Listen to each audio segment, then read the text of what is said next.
Puji nama Tuhan, Shalom. Selamat pagi Bapak Ibu Saudara yang dikasihi Tuhan. Bersyukur pagi hari ini kita kembali boleh beribadah bersama-sama di tempat ini semuanya karena kasih dan anugerah Tuhan. Amin. Biarlah segala yang bernapas memuji Tuhan. Amin. Kita pastikan hari ini kita semua bernapas ya. Haleluya. Jadi kita berikan yang terbaik untuk Tuhan hari ini melalui pujian penyembahan kita. Amin. Haleluya. Terima kasih Tuhan Yesus. Glory bagi Tuhan. Yang siap memuji Tuhan katakan amin. Berikan sorak-sorai yang paling meriah buat Tuhan. Haleluya. Haleluya. Yes. Segala kemuliaan hanya bagi Engkau Tuhan pagi hari ini.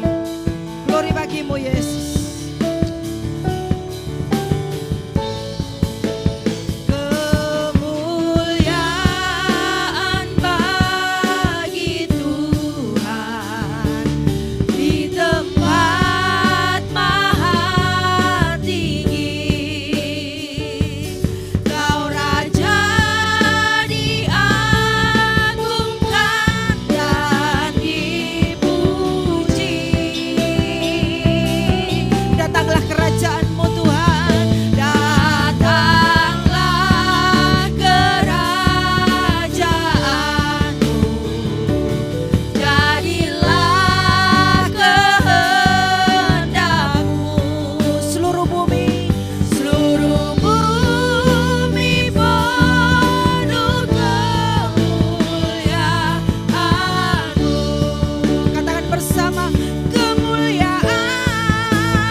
Kami bersyukur Tuhan untuk pagi yang indah ini di mana kami boleh kembali berkumpul untuk boleh memuji dan memuliakan nama-Mu di rumah-Mu Tuhan.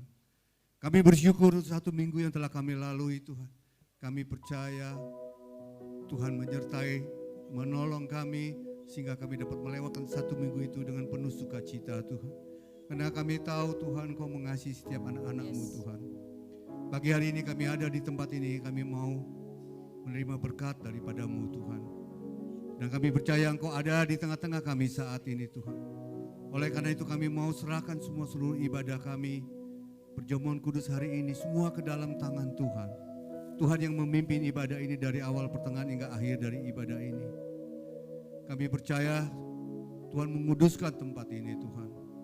Tuhan membuat hati kami juga bersuka cita untuk menerima berkat firman Tuhan yang disampaikan oleh hamba sendiri. Kami percaya Tuhan, setiap daripada jemaat Tuhan yang hadir di tempat ini, mereka pulang, mereka mendapat kepuasan Tuhan. Mereka mendapat berkat daripadamu. Terima kasih Bapa. Kami mohon ampun Tuhan kalau ada kesalahan yang kami lakukan sepanjang minggu ini Tuhan. Apapun perbuatan kami, tindakan kami yang tidak berkenan kepadamu Tuhan, yang membuat Engkau berduka Tuhan, ampuni kami Tuhan, sehingga kami boleh layak masuk dalam ibadah raya yang kudus pada pagi hari ini. Terima kasih Bapa. Kami akan mulai ibadah ini dengan doa yang Tuhan ajarkan kepada kami. Bapa kami yang ada di surga, dikuduskanlah namamu, datanglah kerajaanmu, jadilah kehendak-mu di bumi seperti di surga. Berikanlah kami pada hari ini makanan kami yang secukupnya, dan ampunilah kami akan kesalahan kami, seperti kami juga mengampuni orang yang bersalah kepada kami. Dan janganlah membawa kami ke dalam pencobaan, tetapi lepaskanlah kami daripada yang jahat, karena Engkaulah yang punya kerajaan dan kuasa dan kemuliaan sampai selama-lamanya. Semua yang percaya mari sama-sama kita katakan amin. Silakan duduk saudara. Terima kasih buat hadirat Tuhan pada pagi hari ini. Kami lebih lagi Tuhan membuka hati kami. Kami memuji menyembah Engkau Tuhan. Sebab kami tahu Tuhan, apa yang kami punya hari ini semuanya milik-Mu Bapa. Tidak ada satupun Tuhan yang dapat kami sombongkan dalam hidup kami. Karena semuanya milik-Mu Tuhan. Bahkan harta kami, apa yang kami punya saat ini Tuhan, semuanya milik-Mu Bapa. Bila setiap kami boleh memiliki hati yang taat, yang senantiasa memiliki hati yang menyembah Bapa. Sebab hanya dengan itu Tuhan Yesus, kami boleh lakukan yang terbaik dari hidup kami untuk Engkau Bapa. Yes.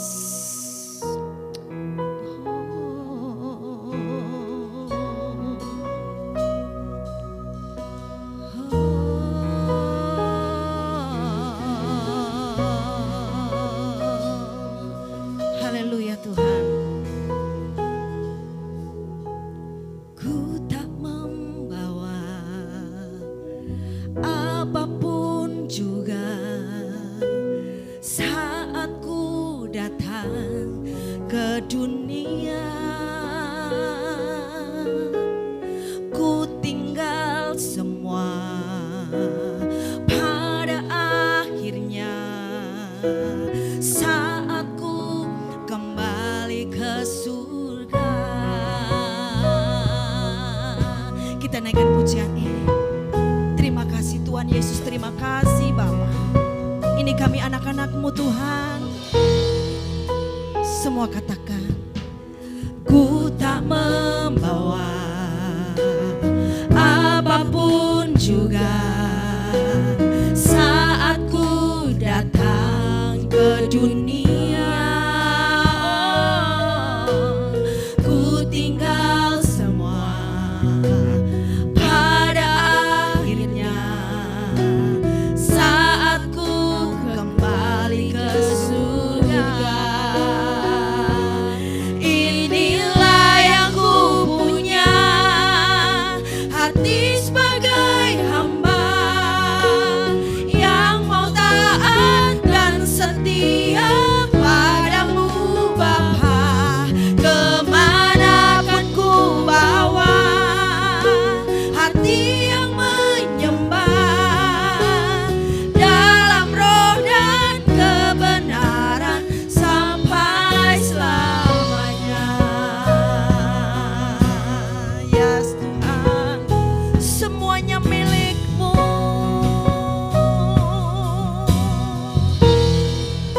Sama-sama katakan, ku tak membawa, yes Tuhan, apapun juga saat ku datang ke dunia.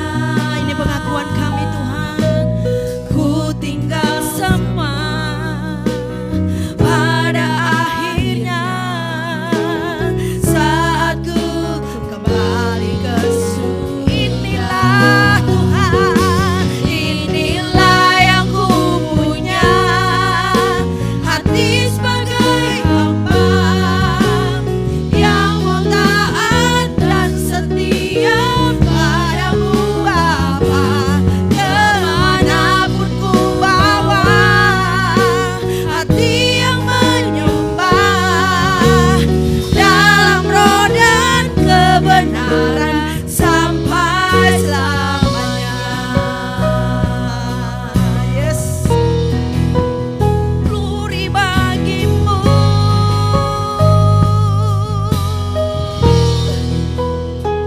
Sekali lagi semua. Ku tak membawa, yes Tuhan, apapun juga saat ku datang ke dunia. Ku terima yes semua, ya Tuhan. Pada akhirnya saat ku kembali ke surga, inilah yang ku punya.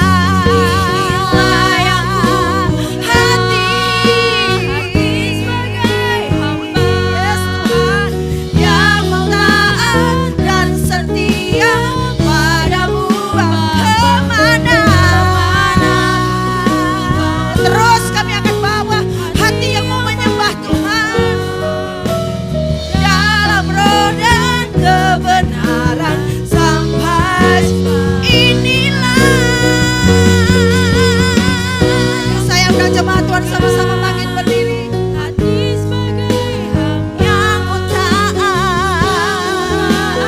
dan setia padamu Bapa, kemanapun ku bawa. Hati yang menyembah dalam roh dan kebenaran sampai selamanya.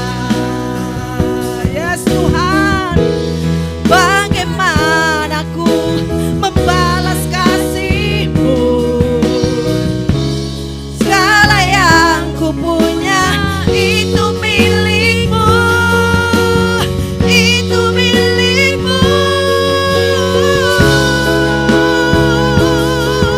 Semuanya milik-Mu Tuhan.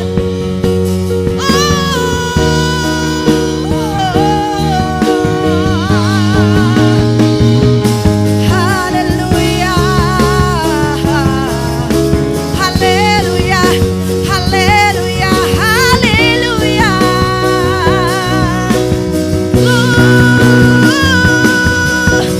Glory bagi-Mu Tuhan.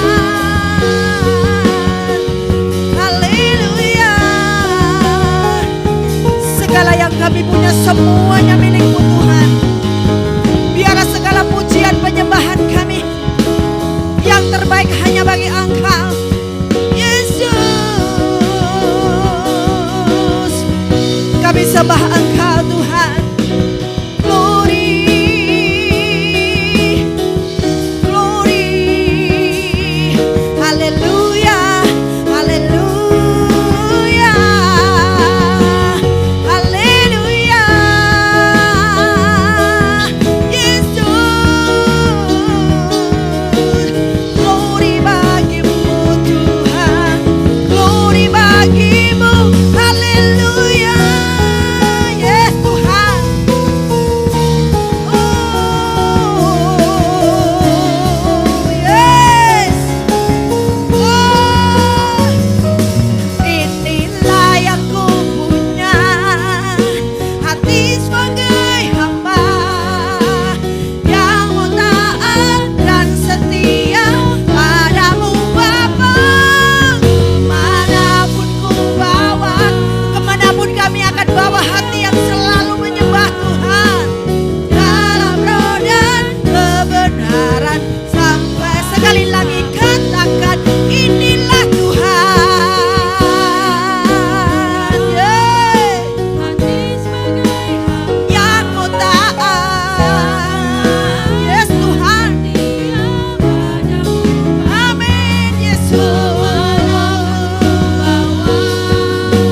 Hati yang menyembah dalam roh dan kebenaran sampai selamanya. Dalam roh dan kebenaran sampai selamanya. Dalam roh dan kebenaran sampai selamanya.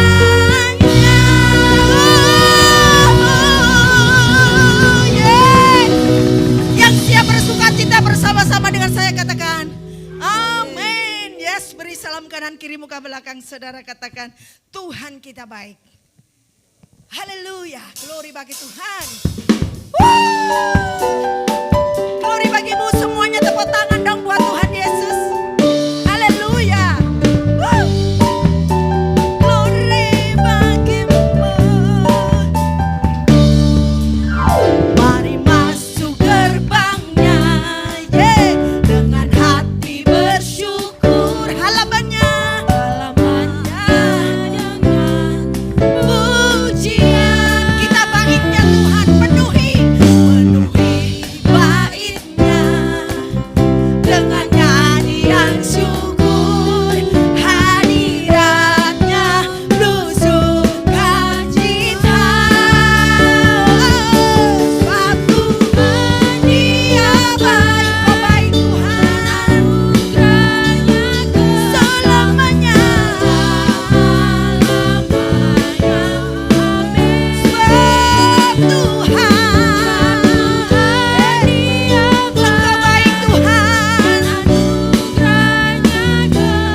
Lebih lagi saudara, kita berikan kemuliaan dong yang paling meriah buat Tuhan.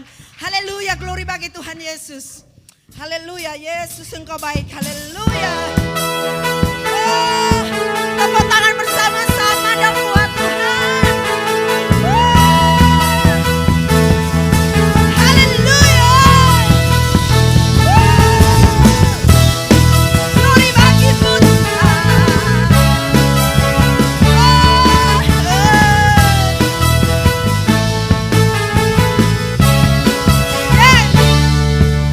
Semua katakan diberi kuasa Raja mulia menaklukkan musuh kita, menaklukkan musuh di bawah kakiku. Pakai kuasa Raja mulia. Bila Allah ada bersamaku, siapa jadi lawanku? Yuk semua, sungguh besar Kau Tuhanku, Engkau merisai hidupku. Yes. Berdiri dengan iman dalam Yesus Tuhan. Kau yang memberi kemenangan. Ku bersorak merayakan, terpujilah Kau Raja segala raja. Glory bagimu Tuhan. Glory.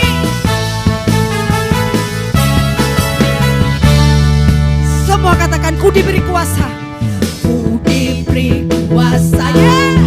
Raja mulia. Glory.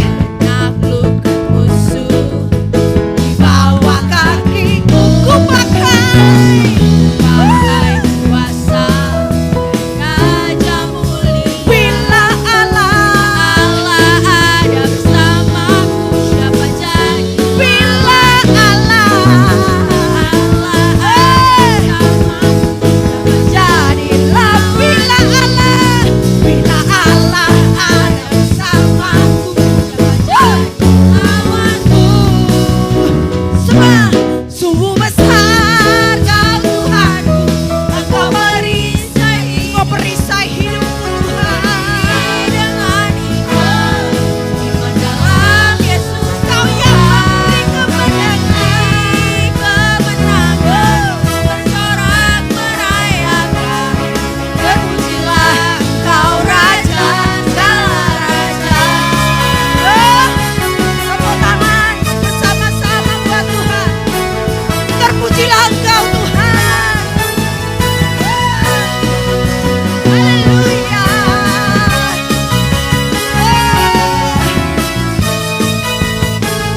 Glory.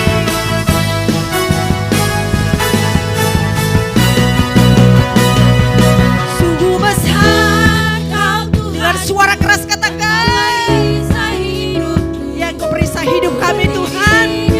Kami berdiri dengan iman dalam Yesus Tuhan. Sebab Kau yang memberi kemenangan.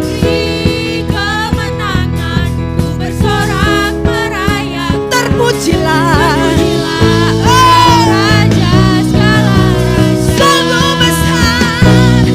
Sungguh besar Kau Tuhanku, Engkau merisai hidupku. Berdiri dengan iman dalam Yesus Tuhan. Kau yang memberi kemenangan.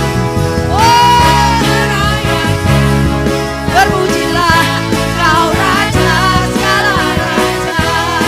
Terpujilah Kau Raja segala raja. Terpujilah Kau Raja segala raja.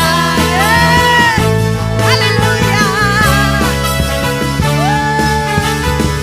Glory bagimu Yesus.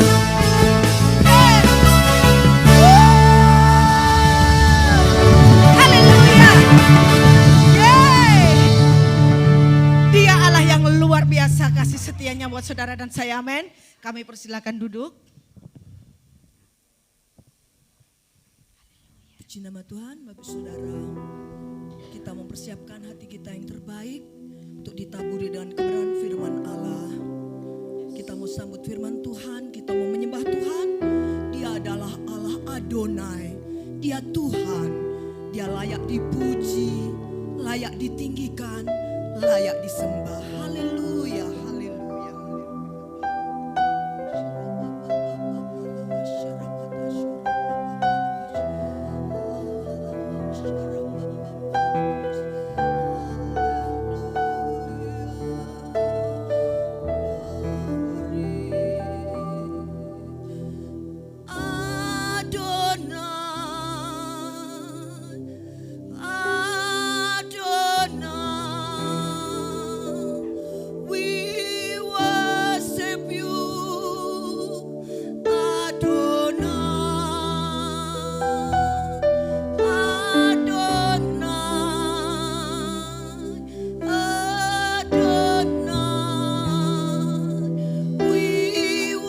like you, Adonai. Yes, Adonai.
Terpujilah namamu Tuhan. Sungguh kami bersyukur Tuhan untuk pagi yang indah ini Tuhan. Kalau kami boleh berada di rumah Tuhan, kami selalu memujimu Tuhan. Engkaulah Adonai Tuhan. Engkaulah junjunganku Tuhan. Engkaulah yang kami agungkan dan kami tinggikan di tempat ini Tuhan. Kami semua menyembahmu Tuhan. Khususnya pada pagi hari ini Tuhan, hamba-Mu akan menyampaikan sebagian daripada firman-Mu. Biarlah apa yang akan hamba sampaikan ini Tuhan, ini semua dari isi hati-Mu Tuhan. Pakai mulut bibir hamba-Mu yang tidak ada apa-apanya ini Tuhan, hanya untuk kemuliaan nama-Mu. Terima kasih Bapa. Dalam nama Yesus Kristus Tuhan, kami berdoa dan mengucap syukur. Haleluya. Amin. Silakan duduk saudara.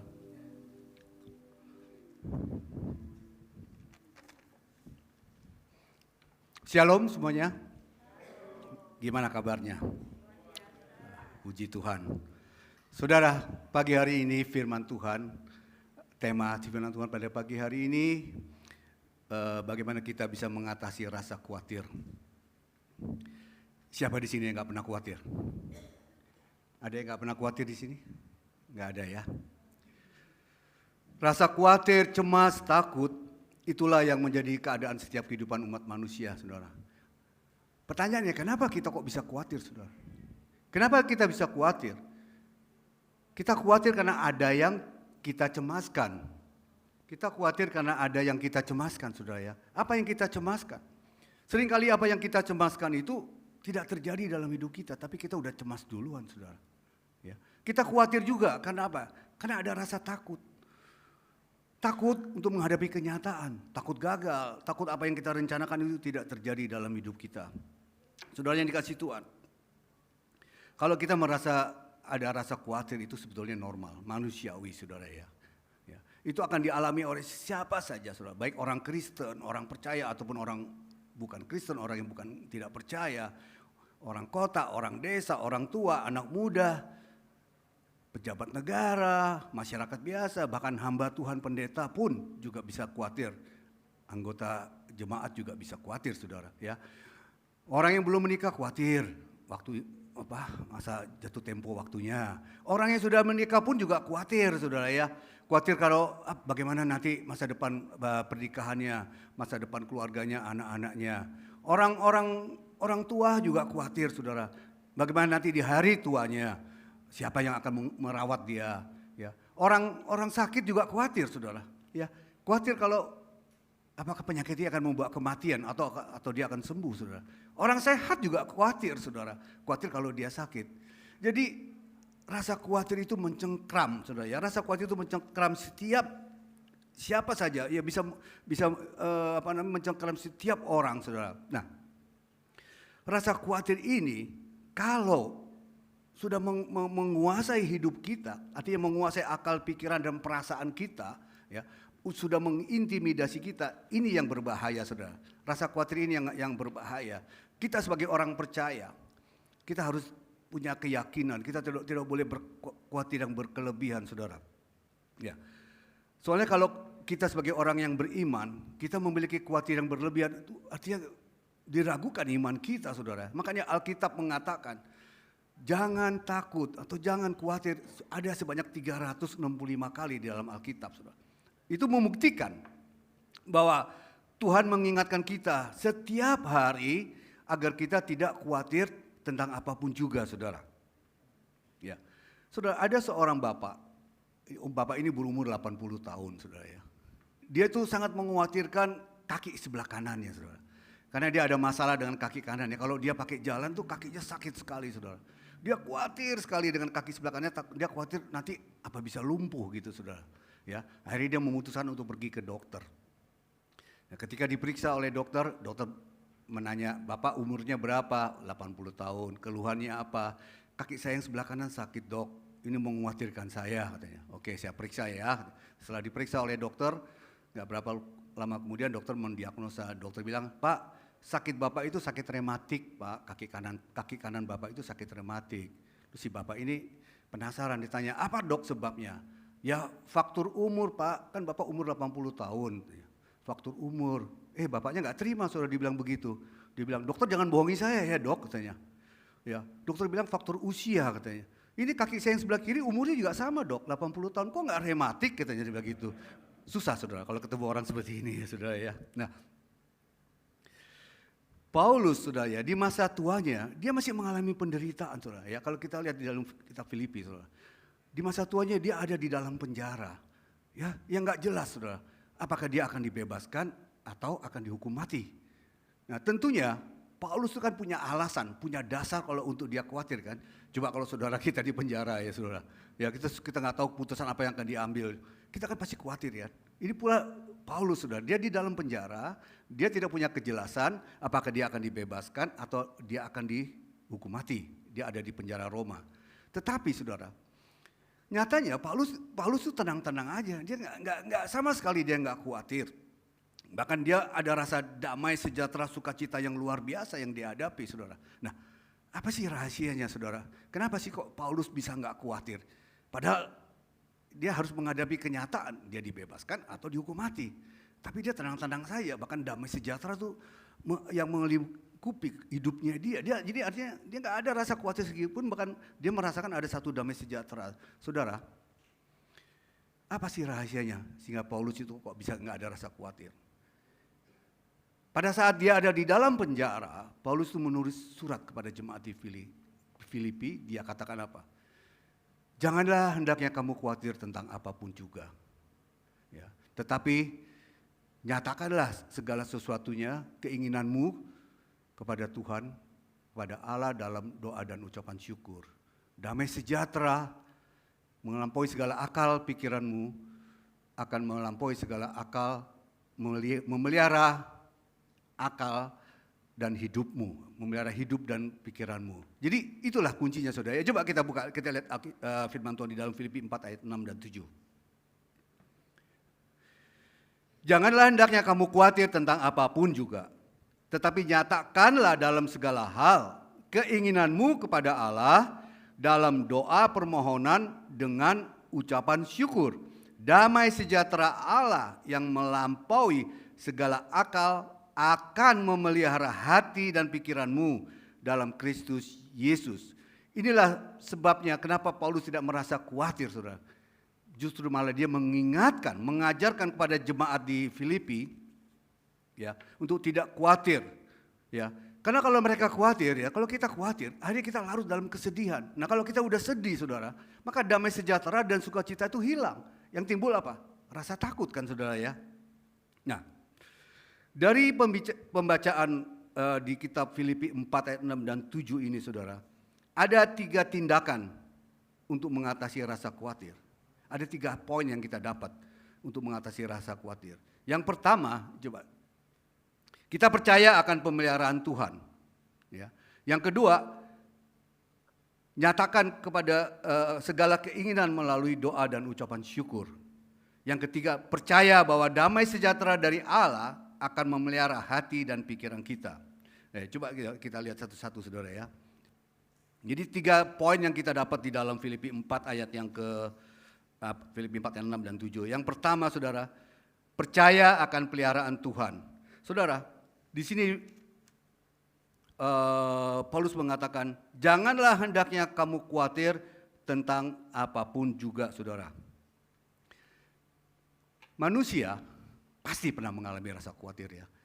Pasti itu, saudara, ya, itu normal, ya. Ya, itu berbagai macam sebabnya, ya. Tapi kalau kita mau lihat lebih dalam lagi, kita mau meneliti lebih dalam lagi, saudara. Sebenarnya rasa khawatir itu terjadi karena ada 2 hal.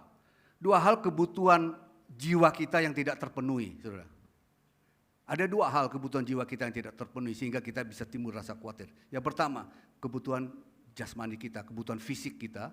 Yang kedua, kebutuhan batin kita. Kebutuhan fisik kita itu segala sesuatu yang ingin kita miliki, ya. Nah, kebutuhan batin kita itu adalah segala sesuatu yang ingin kita capai, kita raih, prestasi, kehormatan dan sebagainya. Nah, kalau 2 hal ini tidak terpenuhi, ya, biasanya kita timbul rasa khawatir. Tapi itu wajar, saudara, ya. Enggak semua orang harus berhasil, kan? Enggak semua orang harus tercapai apa yang dia cita-citakan, kan? Bisa aja gagal. Banyak orang yang berhasil, orang yang hidupnya sukses sekarang diawali dengan kegagalan. Jadi bukan berarti kita jatuh itu berarti gagal, enggak. Kalau kita mulai sesuatu, ya, tapi kita enggak berhasil, itu bukan kegagalan, itu awal dari keberhasilan. Saudara, Abraham Lincoln berapa kali dia mencalonkan diri jadi presiden? Dia setelah sekian kalinya baru dia berhasil, saudara. Ya, jadi itu wajar-wajar aja kalau kita kebutuhan jiwa kita kebutuhan jiwa kita ini tidak terpenuhi. Tetapi itu tidak akan menjadi wajar kalau kekhawatiran itu udah menguasai segala akal, pikiran, hati kita. Artinya khawatir yang berlebih-lebihan, saudara. Nah ini, saudara, oleh karena itu Paulus katakan pada jemaat di Filipi, tidak usah khawatir tentang apapun juga. Sebetulnya itu bukan suatu pilihan, tapi adalah suatu perintah yang diberikan oleh Paulus, saudara. Ya. Karena masih sering banyak orang yang mengkhawatirkan masa lalunya, saudara. Ya. Masa lalu, mereka khawatir akan masa lalunya, ketidakjelasan akan masa depannya. Saudara yang dikasihi Tuhan, saya mau kasih tahu, ya, saudara, ya. Apapun masa lalu kita, sekelam apapun masa lalu kita, biarkanlah masa lalu itu berlalu, saudara. Kita nggak bisa mengubah masa lalu kita, kan, saudara, ya. Kita nggak bisa mengubah masa lalu kita, ya. Biarkanlah masa lalu itu berlalu. Let the past go, saudara. Ya, jangan saudara pusingkan masa lalu saudara. Tuhan juga nggak tertarik sama masa lalu kita, saudara. Yang harus kita lakukan saat ini, kesempatan yang Tuhan berikan kepada kita untuk kita bisa mengubah jalan hidup kita untuk lebih baik, ya, untuk masa depan kita yang lebih cerah. Harusnya itu yang kita lakukan, saudara. Dengan apa, saudara? Dengan kita terus bersandar penuh kepada Tuhan. Ya, nah, dengan kita bersandar terus kepada Tuhan, artinya kita menyerahkan segala sesuatunya kepada Tuhan, karena Dialah yang menguasai hidup saudara dan saya. Dia yang akan memelihara hidup kita, Dia akan menjamin hidup kita, Dia yang mengendalikan segala sesuatu yang ada di dunia ini, termasuk hidup saudara dan saya, saudara. Nah, oleh karena itu, saudara, serahkanlah segala sesuatunya kepada Tuhan, maka Dia akan bertindak, saudara, ya. Tuhan akan memelihara hidup saudara dan saya. Kita harus percaya itu, saudara. Ya, Kalau kita masih terus khawatir akan apa yang masalah yang kita hadapi itu, kita tidak akan pernah Tuhan merasakan ada damai sejahtera dan sukacita. Tuhan Yesus telah membuktikan pemeliharaan Dia terhadap ciptaan yang lain dia. Coba kita lihat di dalam Matius 6 ayat yang ke-26. Ya. Di sini dikatakan, pandanglah burung di langit yang tidak menabur dan tidak menuai dan tidak mengumpulkan bekal di lumbung, namun diberi makan oleh Bapakmu yang di surga. Bukankah kamu jauh melebihi burung-burung itu? Lihat saudara, burung-burung aja. Burung itu adalah salah satu makhluk yang lemah, yang paling lemah saudara ya. Kalau dibandingkan dengan kita, burung itu nggak ada arti apa-apa. Itu aja Tuhan pelihara saudara, apalagi kita. Ya, di dalam Matius 6 ayat 28 dan 30 juga dikatakan, dan mengapa kamu khawatir akan pakaian, ini bicara mengenai kebutuhan hidup sehari-hari. Perhatikanlah bunga bakung di ladang yang tumbuh tanpa bekerja dan tanpa memintal. Namun aku berkata kepadamu, Salomo dalam segala kemegahannya pun tidak berpakaian seindah salah satu dari bunga itu. Jadi jika demikian, Allah mendandani rumput di ladang yang hari ini ada dan besok dibuang ke dalam api, tidakkah Ia akan terlebih lagi mendandani kamu, hai orang yang kurang percaya, saudara. Lihat saudara, diakhiri dengan kata, hai orang yang kurang percaya. Tuhan tuh gregetan sama kita kok. Masih kita nggak percaya aja gitu sama Tuhan. Padahal kita adalah makhluk yang paling berharga di mata Tuhan. Ya, makhluk-makhluk lain yang jauh tidak berharga di mata Tuhan, istilahnya, maksudnya tidak seharga kita, itu aja Tuhan pelihara, apalagi kita. Nah, saudara, di sini ya kita harus sadar bahwa pemeliharaan Tuhan itu sebenarnya sempurna atas hidup kita. Tuhan tuh menjamin kehidupan saudara dan saya. Saudara yang dikasih Tuhan, kita sebagai orang yang percaya, kalau kita masih mengkhawatirkan, apalagi khawatir yang berlebihan, arti itu tanda bahwa kita tuh tidak memiliki iman, saudara. Kita tidak memiliki iman, kita meragukan Tuhan, saudara. Padahal Tuhan sudah memberi jaminan bahwa Dia akan memelihara dan menjamin hidup saudara dan saya, saudara ya. Orang yang memiliki khawatir yang berlebihan itu orang yang hidup tanpa harapan, tanpa tujuan, tanpa jaminan, saudara. Nah, oleh karena itu, saudara, jadikanlah Tuhan itu apa? Yang terutama dan utama di dalam kehidupan kita. Semakin kita melihat, saudara ya, kebaikan-kebaikan Tuhan, semakin kita melihat banyak sekali kebaikan-kebaikan Tuhan dalam hidup kita, semakin kita sedikit melihat akan kekhawatiran kita, saudara. Ingat bahwa Bapa Surgawi Ia tahu bahwa kita membutuhkan apa yang kita khawatirkan, saudara. Ya, oleh karena itu lakukanlah, saudara, apa yang kita bisa lakukan. Karena Tuhan tidak mau kita menyerahkan segala sesuatu pada Tuhan, terus kita diam diri gak melakukan apa-apa. Tapi Tuhan mau kita melakukan apa yang kita bisa lakukan. Dan apa yang tidak kita bisa lakukan, serahkan itu kepada Tuhan. Maka Dia akan bertindak kala turut bekerja dalam segala sesuatu untuk mendatangkan kebaikan. Saudara, ada seorang ibu yang sedang menidurkan anaknya, saudara. Ya, ketika itu turun hujan dan ada petir. Saudara. Lalu ibu ini bilang sama anaknya, aduh, kok ada petir ya, ibunya khawatir saudara karena petir itu, lalu dia mematikan lampu dimatikan. Terus dia bilang sama anaknya, kamu tidur ya nak, mama matikan lampu. Terus anaknya bilang, ma, malam ini bisa nggak mama menemani saya tidur, katanya. Terus dengan penuh kasih sayang, mamanya mengampiri anak ini, memeluknya, dia katakan, maaf nak, malam ini mama harus menemani papa tidur, katanya. Terus dia menarik selimutnya, tidur ya, katanya. Jadi keluar.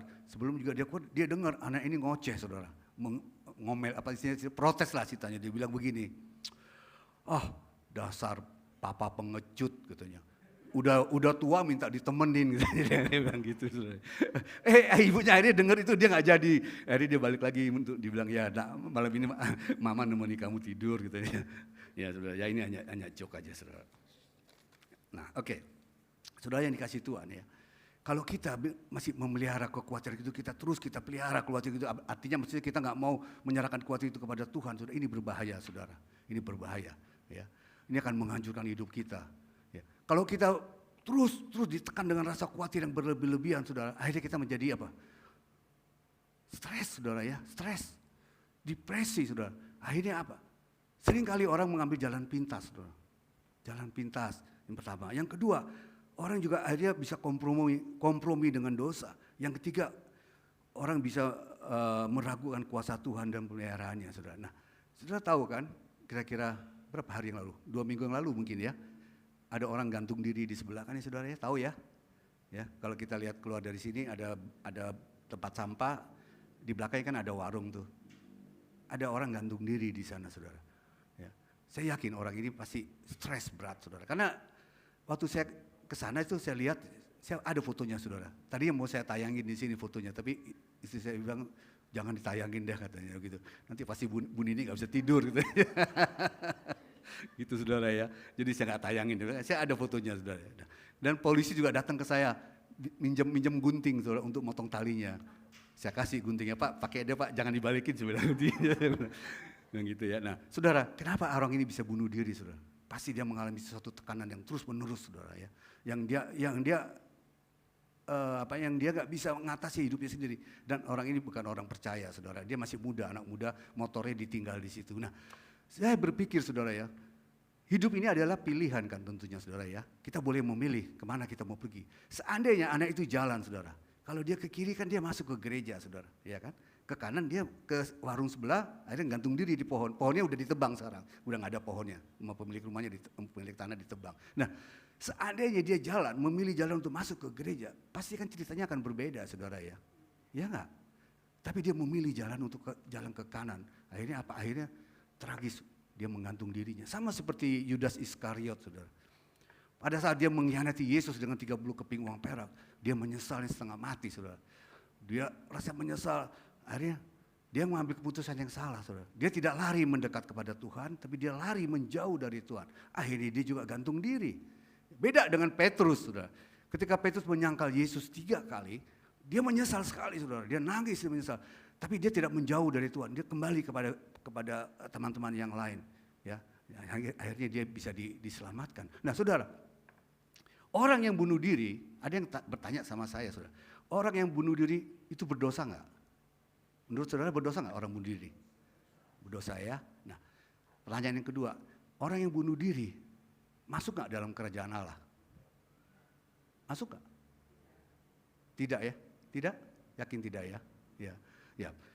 Saudara, orang yang bunuh diri itu pasti berdosa, saudara.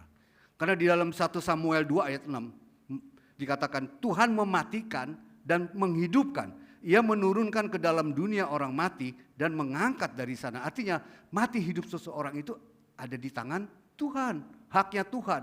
Kalau orang bunuh diri artinya dia merampas hak Tuhan, dia melawan Tuhan, pasti berdosa, saudara. Nah, Alkitab juga katakan di dalam kitab Wahyu 22 ayat 15. Di sini dikatakan, tetapi sudah belum? Tetapi anjing-anjing dan tukang sihir, orang-orang sundal, orang-orang pembunuh, di garis bawahi saudara, orang-orang pembunuh, penyembah-penyembah berhala, dan setiap orang yang mencintai dusta dan melakukannya tinggal di luar. Tinggal di luar artinya di mana, saudara? Enggak di dalam kerajaan Allah kan? Betul enggak? Nah, sini dikatakan orang-orang pembunuh. Orang yang bunuh diri, dia termasuk orang-orang yang pembunuh. Dia enggak membunuh orang lain, tapi dia membunuh dirinya sendiri. Jadi termasuk orang-orang pembunuh. Nah, orang-orang pembunuh tinggalnya di mana, saudara? Di luar. Ini Alkitab yang mengatakan. Di luar artinya ya nggak di dalam surga, ya di neraka. Nah, sedangkan orang yang bunuh diri itu kan termasuk orang yang pembunuh sebetulnya. Tapi dia membunuh dirinya sendiri yang dia bunuh, saudara. Nah, di dalam 1 Korintus 3 ayat 16-17 dikatakan, tidak tahukah kamu bahwa kamu adalah bait Allah dan bahwa roh Allah diam di dalam kamu. Jika ada orang yang membinasakan bait Allah, jika ada orang yang membinasakan bait Allah, maka Allah akan membinasakan dia. Nah, ini saudara. Sebab bait Allah adalah kudus dan bait Allah itu adalah kamu. Nah, kita semua ini adalah anak-anak Allah. Roh Allah itu ada dalam diri kita. Jadi tubuh kita ini adalah bait Allah. Kita harus pelihara tubuh kita. Ya, kalau kita membunuh diri, itu artinya kita membinasakan tubuh kita. Dan firman Tuhan kata kalau kita membinasakan bait Allah, kita akan dibinasakan. Ya, di dalam Lukas 13 ayat 3 dikatakan, tidak kataku kepadamu, tetapi jikalau kamu tidak bertobat, kamu semua akan binasa atas cara demikian. Nah, orang yang bunuh diri, saudara, dia nggak punya kesempatan lagi untuk bertobat dong. Dia udah mengakhiri hidupnya kan. mana bisa dia bertobat? Akhirnya orang itu akan tidak masuk dalam kerajaan Allah, saudara.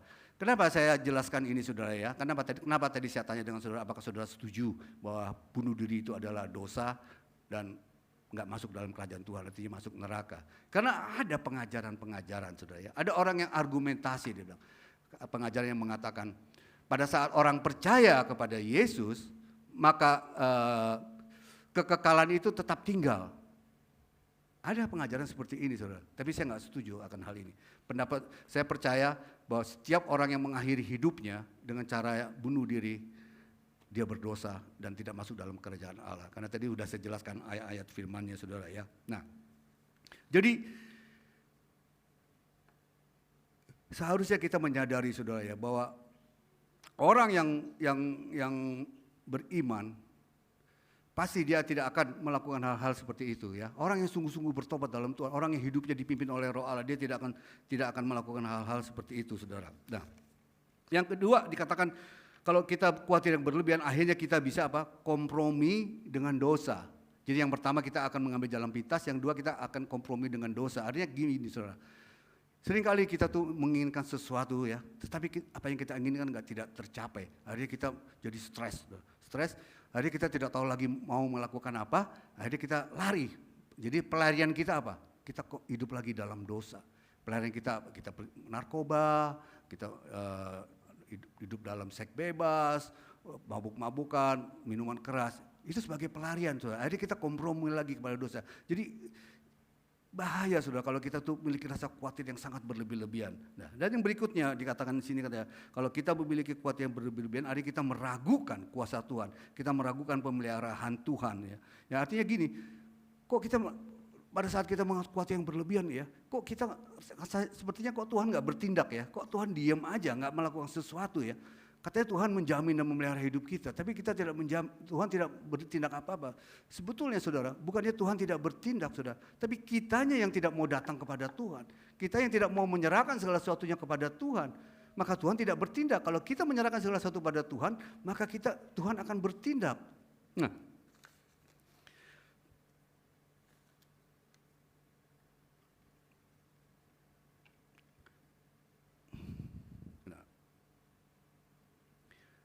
jadi saudara, apapun yang kita alami, saudara ya, kekhawatiran apapun yang kita alami ya, jangan kita pernah menyerah, saudara. Karena di dalam Tuhan itu pasti masih ada jalan keluar, saudara. Ya, kita serahkan segala sesuatu yang kepada Tuhan. Jangan kita terus khawatir dengan hal-hal yang membawa akhirnya hidup kita tuh menghancurkan hidup kita, saudara ya. Jadi bawalah dalam doa dengan ucapan syukur, saudara. Doa, karena doa itu sangat besar kuasanya, saudara ya. Doa itu dahsyat. Kalau saudara merasa khawatir pada Tuhan, percayalah bahwa dalam doa, karena Tuhan itu yang pasti akan memelihara hidup saudara dan saya. Seharusnya kita menyadari, saudara ya, bahwa doa ucapan syukur itu pada saat kita menyatakan doa dan ucapan syukur itu, saudara, pintu gerbang surgawi itu dibuka, saudara. Tuhan curahkan berkat-berkatnya dari surga. Karena dia berkuasa atas hidup saudara dan saya. Dia nyatakan kuasanya melalui kebaikan-kebaikan yang akan kita terima. Melalui pemeliharaan dia. Ya, jadi doa, terus tetap berdoa. Jadikanlah doa itu gaya hidup saudara. Gaya hidup kita sebagai orang percaya, saudara. Nah, ada sebuah cerita lagi, saudara ya. Ada seorang pendeta yang dia mau pulang kampung istrinya, saudara. Dan dia naik sebuah bus. Mungkin saudara pernah dengar ya cerita ini, naik sebuah bus. Nah, si supir bus ini nyetirnya ugal-ugalan, saudara, anak muda, nyetirnya ugal-ugalan. Udah diperingatkan sama pendeta, sama penumpang yang lain, tapi dia nggak peduli. Terus dia ngebut kenceng-kenceng, sekenceng-kencengnya, saudara. Jalannya lika-liku seperti itu. Nah, akhirnya semua penumpangnya duduk diam, tenang, saudara, ya. Terus pada suatu tikungan, saudara, si pengemudi ini nggak bisa menguasai setirnya. Akhirnya busnya itu masuk jurang, bus masuk jurang. Sebagian penumpangnya mati, saudara, termasuk pendeta dan supir bus, saudara. Nah, ketika mati, ini cuma cerita, saudara ya. Ketika mati, mereka menghadap malaikat, saudara ya. Nah, ketika di malaikat itu, terus si supir bus ini dipanggil sama malaikat. Terus si pendeta pikir, wah, dia ini pasti nggak akan masuk surga nih. Ya, karena dia yang ugal-ugalan, jadi banyak orang mati kan dia. Setelah malaikat buka buku-buku, lalu dibilang, iya, Anda boleh masuk. Kaget, saudara, si pendetanya. Wah, kalau dia aja bisa masuk surga, apalagi saya, kan dia bilang gitu. Nah, giliran pendetanya dipanggil. Terus malaikat buka-buka buku, langsung, wah maaf, Anda tidak bisa masuk. Kaget dia, loh saya ini pendeta, saya ini kan pendeta, katanya. Kok saya nggak bisa masuk surga katanya. Terus akhirnya malaikatnya bilang begini, supir bus itu walaupun dia ugal-ugalan, dia itu banyak membawa jiwa datang kepada dia. Dia bilang gitu. Loh kok bisa? Ya pada saat dia nyetir, ugal-ugalan, semua jemaat, semua penumpangnya itu datang kepada Tuhan dengan doa, berdoa sama Tuhan. Nah, tetapi waktu Anda khotbah, dia bilang, semua nggak ada satupun yang datang kepada Tuhan, semuanya pada tidur. Jadi Anda tidak membawa jiwa kepada Tuhan, makanya Anda tidak masuk. Saudara, ini hanya joke aja, saudara ya. Nah, yang kedua, saudara, ya, apakah tindakan yang kedua agar kita bisa mengatasi rasa khawatir? Di sini dikatakan, nyatakanlah segala keinginanmu melalui doa dan ucapan syukur. Nyatakanlah segala keinginanmu melalui doa dan ucapan syukur. Saudara yang dikasihi Tuhan, ketika Paulus ada di dalam penjara, saudara, dia tidak merasakan khawatir, yang ada adalah rasa tenang. Kenapa dia merasakan rasa tenang, saudara? Karena dia menyatakan segala keinginan dia kepada Allah dalam doa dan ucapan syukur. Karena si Paulus ini tahu, saudara, bahwa kuasa doa orang yang beriman itu besar kuasanya, ya. Firman Tuhan juga berkatakan doa orang benar kalau dengan yakin didoakan sangat besar kuasanya. Dan dia telah menyatakan segala sesuatu keinginan dia kepada Allah dalam doa dan ucapan syukur. Selain dia berdoa, dia juga mengucap syukur, saudara. Dengan ucapan syukur itu artinya dia setuju dengan apa yang rencana Allah dalam hidupnya. Artinya dia setuju kalau dia ada di dalam penjara, itu pasti ada dalam rencana Allah. Dan dia tahu rencana Allah itu selalu baik. Nah, orang yang bisa menyatakan segala sesuatu itu dalam keinginannya kepada Allah itu adalah orang yang menyatakan segala ketergantungannya kepada Allah. Nah, Alkitab mengajarkan kepada kita, saudara ya, di sini dikatakan nyatakanlah dalam segala hal. Artinya Alkitab mengajarkan kepada saudara dan saya untuk menyerahkan segala sesuatunya secara total kepada Tuhan, saudara. Jadi jangan ada yang disisakan. Apa masalah kita, serahkan semua segala sesuatunya kepada Tuhan secara total, saudara. Ya, masalah keuangan, masalah makan, minum, sakit, penyakit, masalah apapun juga, saudara. Tuhan mau kita serahkan semua kepada Tuhan. Nah, tetapi masalahnya, saudara, masih banyak orang yang merasa yang tidak menyerahkan segala sesuatunya kepada Tuhan. Ya, dia masih hidup dengan bersungut-sungut, cemas, khawatir. Nah, orang-orang seperti ini, saudara, ya, orang yang masih terus memeluk rasa khawatirnya, saudara. Orang seperti ini tidak akan pernah menerima apa-apa dari Tuhan. Artinya dia masih meragukan Tuhan. Ya, orang yang bimbang itu seperti gelombang laut yang diombang-ambingkan kian kemari oleh angin, saudara. Dan pada akhirnya dia tidak akan menerima apa-apa dari Tuhan. Jadi orang-orang seperti ini, saudara. Ya, jadi seharusnya kita tuh menyadari, ya saudara, pada saat kita datang kepada Tuhan, kita menyatakan segala sesuatunya saudara pada Tuhan, saudara, maka Tuhan itu akan mencurahkan segala berkat yang luar biasa dalam hidup saudara dan saya, saudara ya. Nah, jadi kita dalam hidup ini ya, kita harus terus mengucap syukur kepada Tuhan. Kita bersyukur untuk apapun yang kita alami, walaupun kita saat ini sedang mengalami masalah apapun juga, Tuhan. Kita datang kepada Tuhan dalam doa kita dan ucapan syukur kita, saudara ya. Nah, di sini saya mencatat, saudara ya. Ada 4 alasan kenapa kita harus mengucap syukur, saudara. Yang pertama, mengucap syukur itu adalah kehendak Allah, saudara ya. Di dalam 1 Tesalonika 5 ayat 18 dikatakan, mengucap syukurlah dalam segala hal, sebab itulah yang dikehendaki Allah di dalam Kristus Yesus bagi kamu. Jadi saudara, seburuk apapun yang kita alami saat ini, kita harus tetap mengucap syukur, karena itu semua ada di dalam rencana Allah. Walaupun kadang-kala kita merasakan berat, saudara ya, tetapi pada saat kita mengucap syukur pada Tuhan, maka Allah turut bekerja dalam segala sesuatu untuk mendatangkan kebaikan, saudara.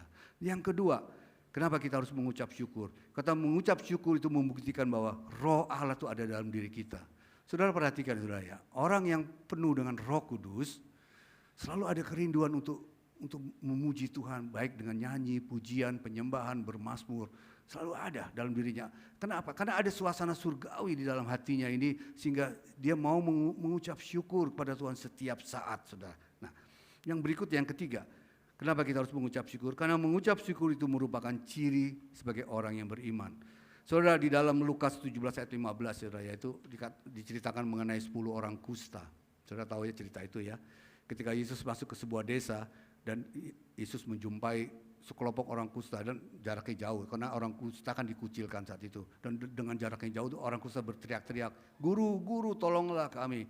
Lalu Yesus katakan kepada mereka, "Pergilah menghadap para imam." Dalam perjalanan, saudara, mereka menjadi tahir, sembuh. Tetapi hanya satu orang yang kembali kepada Yesus. Dia datang sujud, mengucap syukur dan berterima kasih kepada Tuhan. Tuhan katakan, "Bukankah kamu tadi ada 10 orang, mana yang 9 orang itu?" Ya. Terus akhirnya Tuhan katakan, "Imanmu yang menyelamatkan kamu." Ya, jadi lihatlah saudara, orang yang mengucap syukur, ciri-ciri orang yang mengucap syukur adalah orang yang beriman.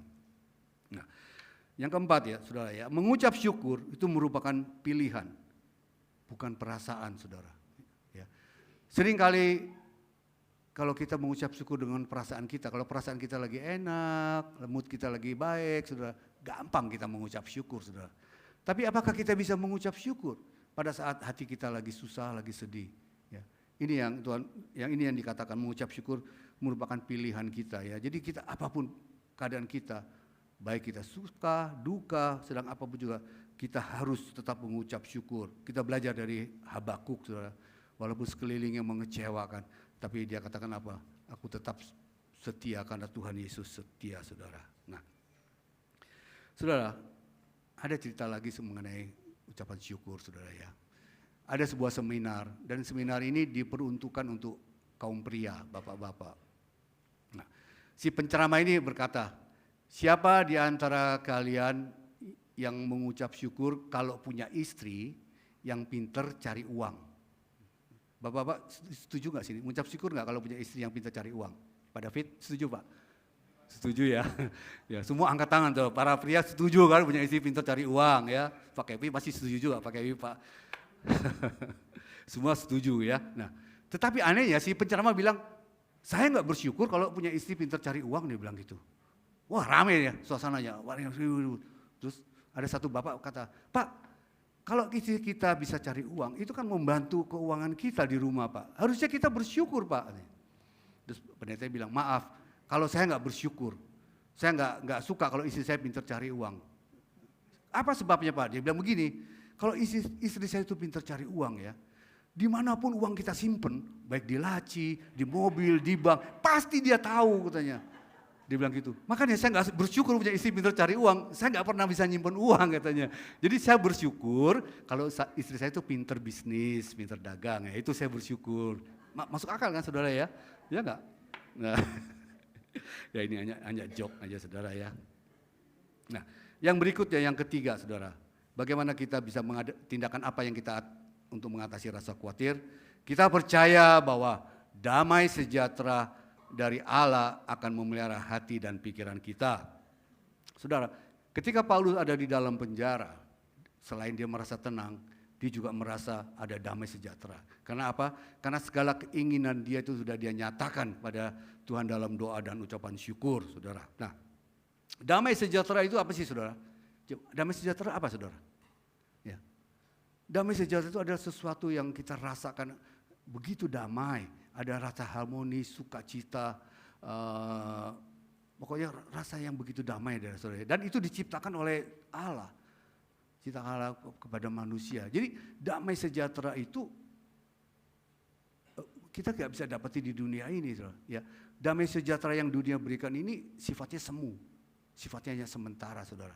Ya, tapi damai sejahtera yang Tuhan berikan itu absolut, mutlak, saudara. Tidak dipengaruhi oleh apapun juga. Dan kita tahu bahwa Yesus yang kita kenal, yang kita sembah, dia adalah sumber dari segala damai sejahtera, saudara. Amin, saudara. Ya. Jadi damai sejahtera itu sebenarnya anugerah yang Tuhan berikan langsung kepada saudara dan saya. Di dalam kitab Mazmur 29 ayat yang ke-11, dikatakan, "Tuhan memberikan kekuatan kepada umatnya. Tuhan memberkati umatnya dengan damai sejahtera." Ya. Jadi Allah memberikan damai sejahtera itu sebagai sebagian dari kasih-Nya kepada umat manusia. Dan juga kita tahu bahwa Yesus itu adalah sumber dari segala damai sejahtera. Dalam Yohanes 14 ayat 27 ya dikatakan, Yesus berkata, kepada muridnya, damai sejahtera ku berikan kepadamu, damai sejahtera ku itu tidak seperti yang diberikan oleh dunia ini. Ya, jadi damai sejahtera yang datangnya dari Allah itu tidak sama seperti yang dunia berikan. Saudara, kalau saudara baca-baca buku-buku rohani atau artikel-artikel rohani, ya, ilustrasi mengenai damai sejahtera ini selalu dikisahkan dengan 3 buah lukisan. Pernah baca saudara? Tahu ya? Pernah tahu ya? Ada yang udah pernah tahu baca lukisan ya?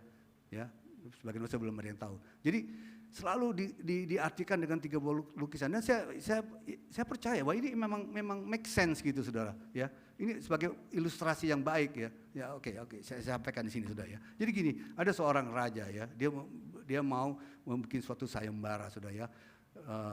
Seluruh pelukis yang terkenal di negeri itu dipanggil, dan akhirnya terpilih 3 orang pelukis saudara. Dan raja itu bilang, kamu lukiskan lukisan damai sejahtera. Ya. Nah, pelukis yang pertama, dia melukiskan damai sejahtera itu sebagai sebuah danau dengan air yang biru, dengan bukit-bukit, dengan suasana yang sejuk, saudara ya. Lalu ada sebuah perahu, ada orang sedang mancing di dalam perahu. Dia katakan, inilah damai sejahtera. Pelukis yang kedua, dia melukiskan sebuah hutan belantara tuh, ya, dengan pemandangan yang begitu indah. Ya, terus ada sungai mengalir di situ, matahari tembus dihalang-halangi oleh daun-daun, dan ada seorang yang sedang duduk di bawah pohon yang sedang rimbun sambil bermain suling. Yang dia katakan inilah damai sejahtera. Pelukis yang ketiga, dia melukiskan berbeda saudara. Dia melukiskan sebuah kejadian kayak semacam apa ya? Ada badai tofan, sebuah pantai dengan badai tofan yang ombaknya yang begitu dahsyat menghempas batu karang yang ada di sekitarnya, dan juga terjadi kilat berbagai macam, dan dilukiskan semua dengan tinta yang hitam saudara. Jadi mencekam gitu saudara. Tetapi di dalam sebuah batu karang itu ada lubang kecil, dan di dalam lubang itu ada seekor burung sedang menari-nari bersiul-siul. Ya, seakan-akan dia tidak peduli dengan apa yang terjadi di sekelilingnya. Lalu pelukis itu mengatakan inilah damai sejahtera. Nah, kalau menurut saudara, damai sejahtera itu yang mana? Lukisan yang mana? Yang ketiga saudara ya. Yang ketiga, karena yang pertama itu ya, memang saat itu mereka merasakan damai, ya, ada di dalam perahu, di danau, tapi coba tiba-tiba turun hujan, buyar kan saudara ya kan, betul nggak? Begitu pula yang ada di hutan saudara, duduk di bawah hutan, atau tiba-tiba ada binatang buas datang, atau hujan turun, atau ada mendadak ada tanah longsor, pasti kan udah bubar semuanya. Tetapi burung ini yang ada di dalam itu, walaupun badai menghantam apapun juga, dia tetap bersukacita menari-nari. Itulah yang namanya damai sejahtera sejati. Damai sejahtera yang dari Allah yang tidak dapat kita dapatkan di dunia ini. Saudara yang dikasihi Tuhan, di dalam pembicaraan kita siang hari ini ya saudara, ada 3 hal itu yang harus kita bisa buat pedoman dari kita untuk menghadapi rasa khawatir. Yang pertama, kita harus percaya akan pemeliharaan Tuhan. Dan itu nyata, real dalam hidup kita. Kalau orang yang beriman, saudara, pasti dia pernah mengalami namanya pengalaman-pengalaman pribadi bersama Tuhan. Pernah nggak saudara mengalami suatu pengalaman-pengalaman pribadi bersama Tuhan? Itu sangat penting, itu sangat menguatkan iman kita. Ya, Tuhan pasti akan nyatakan. Kalau kita sungguh-sungguh berharap kepada Tuhan, menyerahkan segala sesuatu kepada Tuhan, pasti Tuhan akan bertindak. Tuhan akan nyatakan bahwa Dia akan memelihara hidup saudara dan saya. Jadi kita tidak perlu khawatir yang berlebih-lebihan, saudara. Yang kedua, nyatakanlah segala keinginanmu melalui doa dan ucapan syukur. Apapun yang menjadi beban kita, apapun yang jadi masalah kita nyatakan keinginan kita kepada Tuhan melalui doa dan ucapan syukur. Karena doa itu besar kuasanya. Dengan ucapan syukur artinya kita mensyukuri. Kita setuju dengan apa yang terjadi dalam hidup kita. Kita tidak mau mengklaim Tuhan apapun juga. Dan yang ketiga, percaya bahwa damai sejahtera dari Allah akan memelihara hati dan pikiran kita, saudara. Ya. Setelah kita berdoa dengan ucapan syukur, maka damai sejahtera itu yang Tuhan berikan itu akan melampaui segala akal dan pikiran kita, akan memelihara hati dan pikiran kita dalam Kristus Yesus.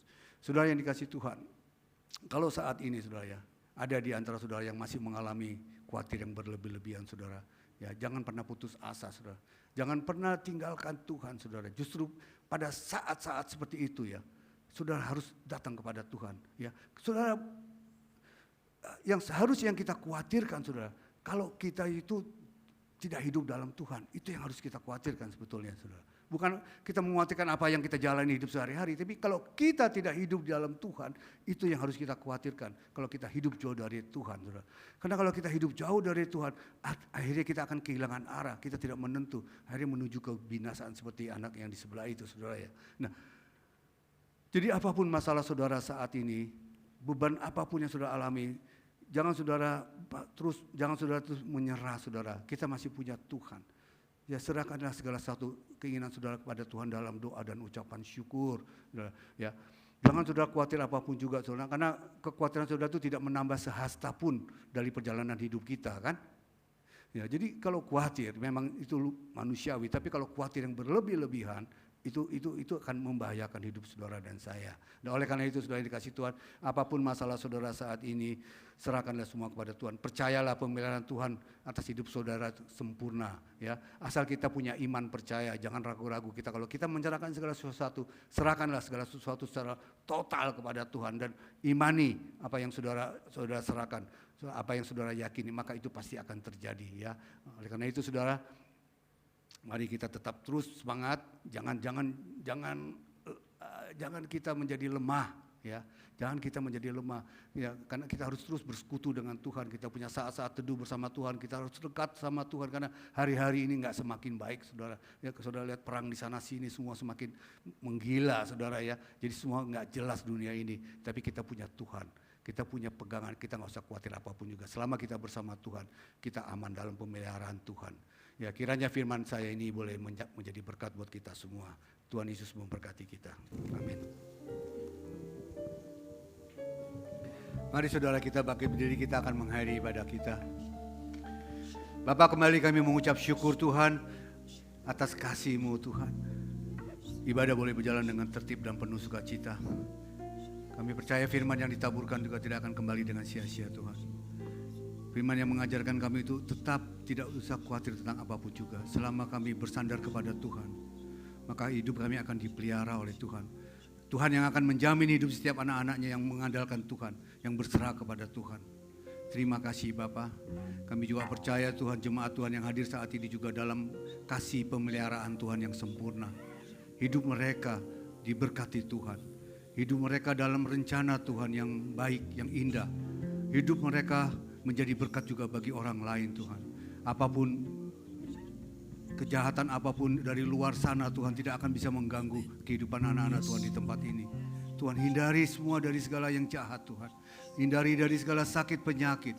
Hindari dari segala mara bahaya apapun juga Tuhan. Kami percaya Tuhan mengasihi setiap daripada kami yang ada hadir pada siang hari ini Tuhan. Terima kasih Bapa. Kami juga sebentar akan berpisah satu dengan yang lainnya, tapi kami percaya kasih-Mu Tuhan tidak akan pernah berpisah daripada kami Tuhan. Karena kasih Tuhan itu abadi dan kekal dalam hidup kami. Terima kasih Bapa. Mari saudara yang dikasihi Tuhan, mari kita angkat kedua tangan kita dan katakan amin, maka ini akan terjadi dalam hidup saudara. Diberkatilah keluargamu, diberkatilah kesehatanmu, diberkatilah apa yang kau kerjakan, dan diberkatilah engkau yang mengasihi Tuhan lebih dari segalanya. Oleh karena itu saudara yang dikasihi Tuhan, marilah kita hidup takut akan Tuhan. Jangan menyimpang ke kanan ataupun ke kiri. Sehingga kemanapun engkau pergi, hidupmu akan beruntung. Karena Tuhanlah yang menjadi perisaimu, Tuhan yang menyertaimu, Tuhan yang melindungimu, Tuhan menyinari engkau dengan wajahnya. Berkat kasih karunia dan damai sejahtera Tuhan selalu berserta dalam hidupmu. Tuhan akan membuat engkau menjadi kepala dan bukan ekor. Dan engkau akan terus naik dan tidak akan turun. Dan apapun yang engkau kerjakan, percayalah Tuhan yang buat berhasil. Oleh karena itu saudara yang dikasihi Tuhan, terimalah berkat daripada Bapa, Putra dan Roh Kudus. Mulai saat ini sampai Maranatha, Yesus datang untuk kedua kalinya. Semua yang percaya dan telah menerima berkat Tuhan, mari sama-sama kita katakan amin. Kiranya Engkau memberkati aku berlimpah-limpah dan memperluas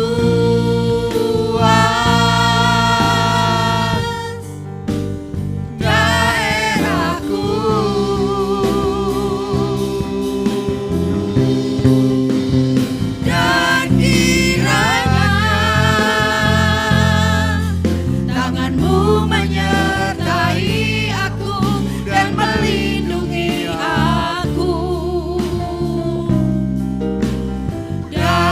berlipat